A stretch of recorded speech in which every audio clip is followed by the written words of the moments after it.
From the 1990s to the 2010s, the name Sophia became increasingly popular among new parents. Sophia translates from Greek to mean wisdom, a title that I felt was unfit for me. I believed wisdom developed from an understanding that came only with age.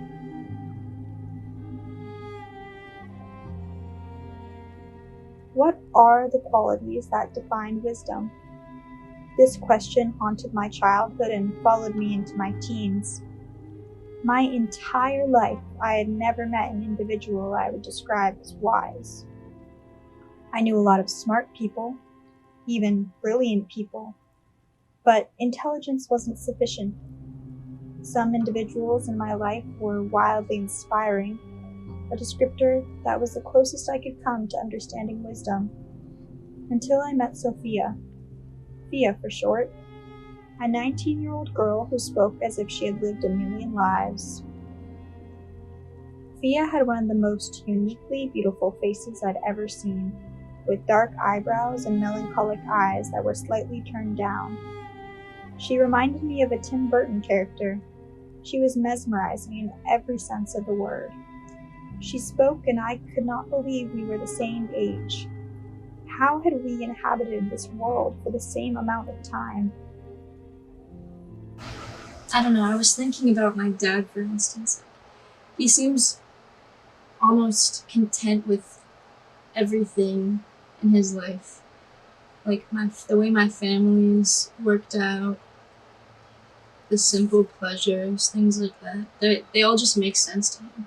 Like he doesn't really like yearn for things like we might, like oh, I need to experience that. Like I want to understand more about this. Like he's just like, I like going to work, coming home, eating my cookies, going to sleep, getting a good night's rest, and doing it over again the next day. And I'm okay with that. I've already lived my life. You know what I mean? So that's why I kind of feel like he's already kind of come to terms with and resolved all of those, those questions that his mind might have had in the past, I guess. But I don't think either of us has gone to that point yet. I don't think I will. Maybe for a few more lives. I knew she was right. I still felt new to the world, still learning to crawl, too unstable to take to my feet. I was so unsure of myself, lost in a sea of identities that I tried on like coats.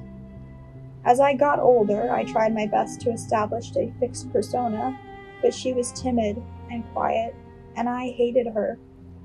I hated her until I met Fia. Fia, who was beautifully flawed, left imperfect in youth to explore her humanity. Fia, who, like me, was never the loudest person in the room, but no less important because of it. Remember when I told you that story about that dream I had? Yeah. I don't know. I've been thinking about it a little bit, and it reminds me a lot of something my mom taught me. Like when she started getting into spirituality and stuff like that.